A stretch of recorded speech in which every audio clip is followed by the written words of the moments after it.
Hi, I'm Emma. And I'm Matt. Welcome to Chigwell School News. On today's programme, The Olympic legacy, the British literacy crisis. the 2012 non-smoking day and how to stop children from smoking. But first, women are second-class citizens when it comes to sport. They are paid less and get less coverage in the newspaper and TV. Aaron, Max, Michael and Owen and Revo investigated if and how the Olympics would change this. The Olympics are supposed to unite all the nations in the Olympic spirit. However, some countries wouldn't let women participate in the Beijing 2008 Olympic Games. So this year, the Olympic International Committee have been working hard to allow women in the Games. Two of the countries, Qatar and Brunei, have agreed to take part. International Olympic Committee President Jack Rogue said he was confident that Saudi Arabia would send women, but the decision wouldn't be finalised for another 10 weeks. Meanwhile, Max, Aaron, Revo, Owen and Michael went to Lautonians Hockey Club to interview some players and coaches of a women's hockey game. They asked the current England hockey coach Jill Defro her opinion on no women being included in the recent Sports Personality of the Year nominations. Well, I think that it was actually a bit of a disgrace that there were no female nominations, but in one sense I think it was quite good that there were actually none, because it meant that the issue was highlighted. I think in the past few years, when you've had one or maybe two nominations, then the issue's just not been mentioned, but in fact it's still the same thing. I think this year, because there were none, it meant that it really was highlighted. I mean, of course there should be female nominations. If you look at the number of female world champions that we've got at an elite level, it stacks up very favourably with the men. At Old Lautanians Hockey Club, 2 hockey matches were scheduled to play. The first match was the women's and the second the men's match. The women's match audience was considerably smaller than the men's. There are many factors that could contribute to this fact. You could say this is because the men's sport is of a higher standard, but it could also be because the women's sport gets so much less press coverage than the men's. However, the mood among most hockey fans is that they are leading the way for female sport. We hope the Olympics change this bias and helps women's sport to be on a par with men's. Our report on sexism in sport caught the eye of BBC London, who have followed our pupils making the story. They were invited to an exclusive interview with Lord Coe this morning. Now joining us are Owen and Michael, who were involved in the making of this report. Welcome to the studio. So, what was it like being the subject of the news report? It was a really great experience, meeting said Co, getting to ask him questions, seeing how it works in the BBC. It's really given me an idea to maybe work in the BBC when I'm older. Yeah, we got to meet a load of really important people. Like Seb Coe is the big figurehead of the Olympics, and we also got to go live on the news, and we'll be going on again. Thousands of young children are leaving primary school unable to read or write properly. The government wants supersized primary schools to cope with the chronic shortage of places. We sent our reporters Isabel and Tamara to find out whether this will help kids learn to read or just make the problem worse. Shockingly, since 2005, the literacy results in state primary schools haven't improved. On top of that, as the birth rate increases, primary schools are having to expand to house up to 1,000 students. We went to see whether this will improve children's literacy or whether it will just make them fall further behind. Do you think it's a bad thing that schools' sizes are getting bigger? I don't necessarily think it's a bad thing. I think it depends on how the school is operated, how it's run.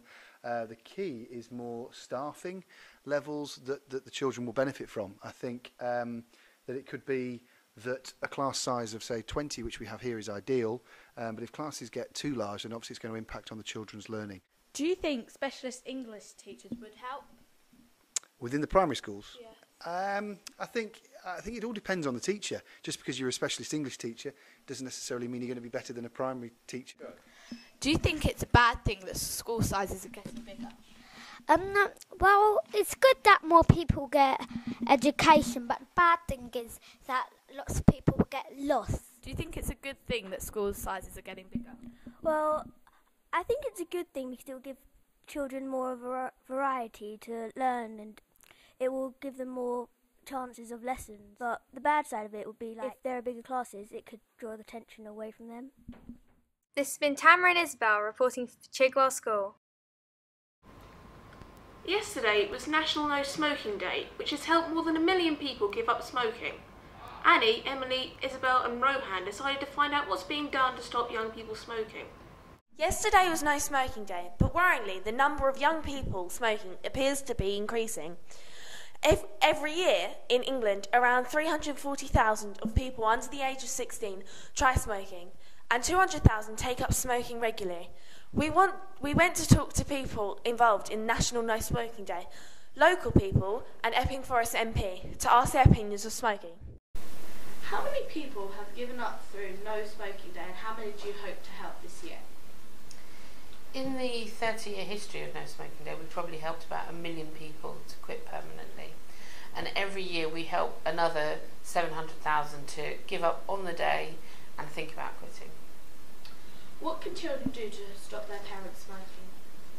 Well, I think one of the first things children should do to help their parents stop smoking is to mention that No Smoking Day is on the 14th of March, but also get them to think about what help and support is available for them, and remind your parents that it can be harmful to the children as well, anyone living in that home. The other thing is to think about in the car, smoking in the car.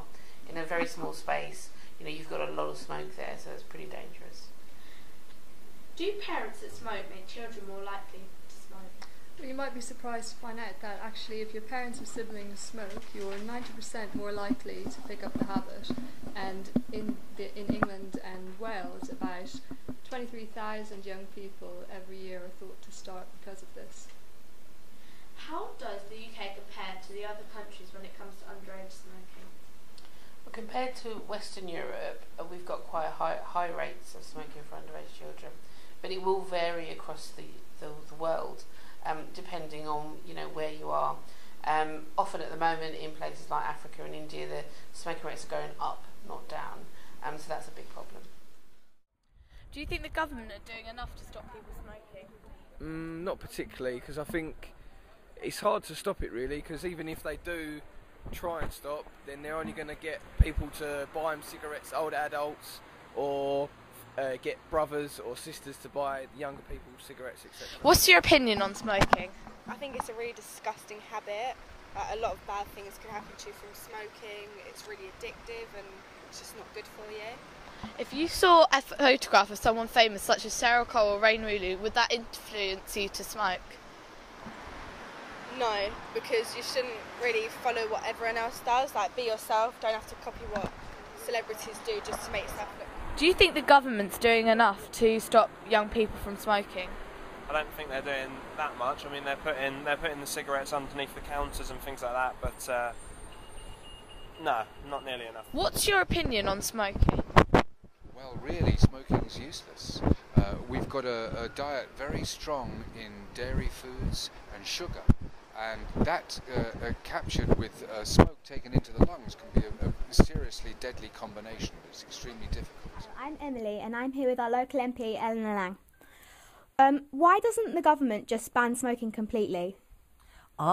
Very good question. The government shouldn't just ban smoking completely because this is a free country. We defend freedom. Government is not about telling people what to do and how to run their lives. Government has a duty to warn people about the dangers of smoking, but it's up to each individual adult person, to take the decision for themselves as to whether they want to smoke cigarettes or not. I would be totally against a complete ban because that would infringe the freedom of the individual. Thank you.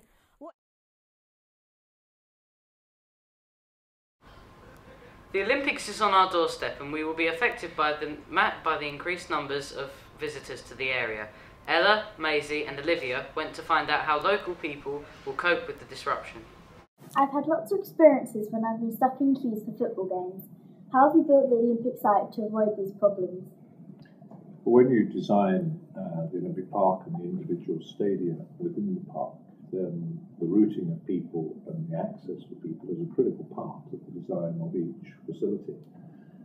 My personal experience, for example, in Beijing, is that the biggest problem was the opening zone. How have you designed the Olympics for all the different nations? Designing for the nations is not really an issue. What we have done is designed the park to reflect the different continents of the world. So, for example, we have within the Olympic Park a half-mile long garden, and the plants in that garden are plants which reflect the different continents of the world, so that people. What's the most difficult part of your job?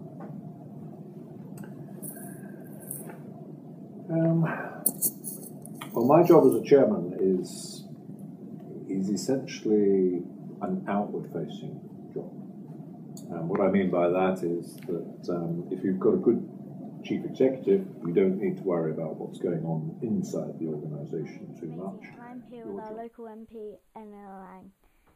How do you think the local residents will cope with the increase of transport, tubes and businesses needed to get to and from the Games? I do think that the Olympics and Paralympics here in our part of Essex and East London is going to have quite an effect over the few weeks that the Games are going on. And nobody should underestimate the effect that it's going to have on local people and going about their daily lives and work. There will be extra pressure on the transport network. What security measures have been put in place to help with the tourism that the Olympics will attract?